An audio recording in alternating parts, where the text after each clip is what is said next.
दुनिया की सबसे बड़ी कंपनी जैसे एप्पल, माइक्रोसॉफ्ट, गूगल, अमेजन, इन सब की वैल्यूएशन ट्रिलियंस ऑफ डॉलर्स में है। एप्पल की 2.8 trillion dollars, Microsoft 2.3 trillion dollars, alphabet जो कि गूगल की पेरेंट कंपनी है उसकी 1.8 trillion dollars, Amazon 1.6 trillion dollars. ये दुनिया की सबसे बड़ी कंपनीज हैं। लेकिन क्या आपने ये कभी सोचा है कि इतना सारा पैसा इनके पास कहाँ से आता है? जाहिर सी बात है, आप बोलेंगे कि ये जो प्रोडक्ट्स बनाती हैं उनको सेल करके ही आता होगा, लेकिन फिर से वही सवाल आता है कि प्रोडक्ट्स बनाने के पैसे इनके पास कहां से आते हैं। अगर एप्पल का एग्जांपल लें तो हर आईफोन की प्राइस $200 से ऊपर ही होती है। एंड सिर्फ फोन्स नहीं, एप्पल और भी मल्टीपल प्रोडक्ट्स मैन्युफैक्चर करती है। तो कैसे इन कंपनीज ने स्टार्टिंग से अपने प्रोडक्ट्स बनाए और इतनी वैल्यूएशन बिल्डअप की? यहाँ पर कॉन्सेप्ट आता है स्टॉक या फिर शेयर मार्केट का। क्या होती है ये शेयर मार्केट, कैसे ये काम करती है, आइए जानते हैं आज के इस वीडियो में।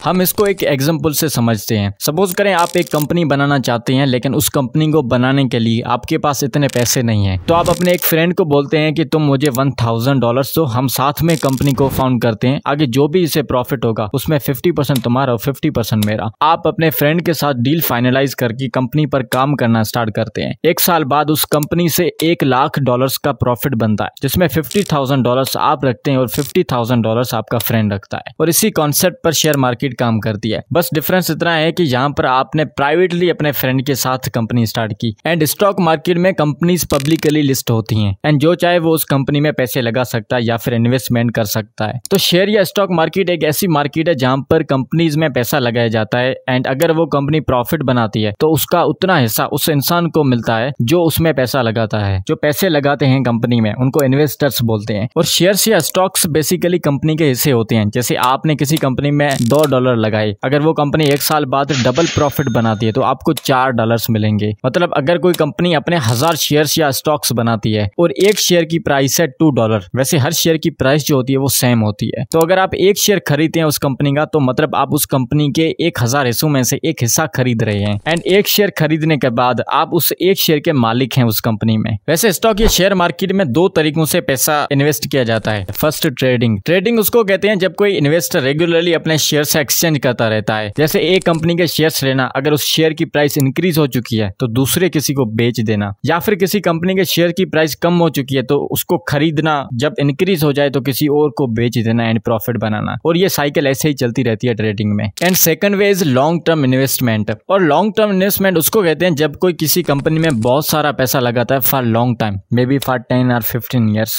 क्योंकि उसको लगा कि ये कंपनी इतने सालों बाद इतना प्रॉफिट बनाएगी, बहुत ऊपर जाएगी, तो उसने इतना पैसा इन्वेस्ट कर दिया फॉर दैट टाइम। और कंपनीज को जो यहाँ से पैसा मिलता है वो अपने फ्यूचर प्रोजेक्ट्स में लगाती हैं ताकि और नए इनोवेशंस किए जाएं। वैसे ट्रेडिंग हो या इन्वेस्टमेंट, दोनों में रिस्क बहुत ही ज्यादा होता है, क्योंकि कंपनी अगर लॉसेज में जाती है तो इन्वेस्टर्स का सारा पैसा जा भी सकता है। और इस रिस्क की वजह से इन्वेस्टर्स जिस भी कंपनी में इन्वेस्ट करते हैं तो उस कंपनी की पूरी रिसर्च और फ्यूचर प्लान्स को देखकर ही इन्वेस्ट करते हैं, ताकि रिस्क काफी हद तक कम हो जाए और अपना पैसा सेफली इन्वेस्ट किया जा सके।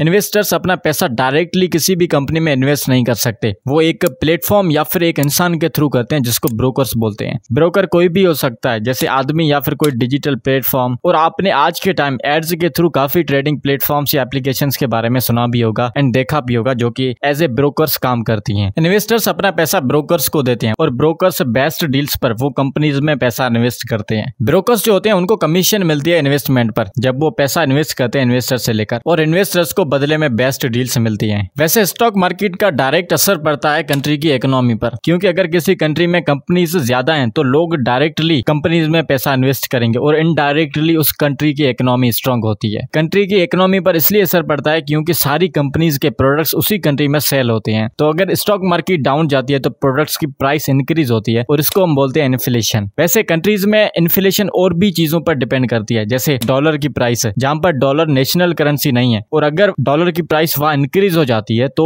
बाहर से चीजें जो इंपोर्ट होती हैं उस कंट्री में वो बहुत ही ज्यादा कॉस्टली मिलती हैं, और वही चीजें उसी कंट्री में बड़ी कीमत पर बिकती हैं और इन्फ्लेशन इंक्रीज होती है। और दूसरा, एक्सपोर्ट एंड इंपोर्ट। जो भी चीजें इंपोर्ट या एक्सपोर्ट होती हैं वो करेंसी पर डिपेंड करती हैं। अगर कंट्री की करेंसी स्ट्रांग है तो कम प्राइस में इंपोर्ट या एक्सपोर्ट होंगी चीजें, एंड अगर करेंसी वीक है तो उतनी हाई प्राइस में चीजें इंपोर्ट या फिर एक्सपोर्ट होंगी। एंड थर्ड, स्टॉक मार्केट, जिसके बारे में मैंने पहले आपको बताया। वैसे आप खुद अंदाजा लगाएं कि कौन सी कंट्री है जिसमें दुनिया की सबसे बड़ी कंपनीज हैं एंड उस कंट्री की क्या पोजीशन है वर्ल्ड में। आई होप सो कि आपके दिमाग में यूएसए का नाम आया होगा जिसमें दुनिया की सबसे बड़ी कंपनीज हैं। वैसे कोई भी कंपनी हो उसका जो फाउंडर होता है वो हमेशा ज्यादा शेयर्स रखता है, क्योंकि जिसके पास ज्यादा शेयर्स होते हैं कंपनी के, वो उस कंपनी के डिसीजंस उतने आसानी से ले सकता है। और इस वजह से हर कंपनी का जो फाउंडर होता है वो यही चाहता है कि उसके पास ज्यादा शेयर्स हों as compare to any investor, ताकि वो डिसीजंस आसानी से ले सके। जैसे फेसबुक का founder mark Zuckerberg 12.8% shares own करता है और अमेजन का founder Jeff Bezos 10% shares own करता है अमेजन के। तो उम्मीद करता हूँ कि फाइनेंस सीरीज का ये फर्स्ट वीडियो आपको पसंद आया होगा, और अगर आप किसी भी टॉपिक पर वीडियो चाहते हैं तो आप मुझे कमेंट सेक्शन में बता सकते हैं। मिलते हैं फिर अगले वीडियो में। बहुत बहुत शुक्रिया।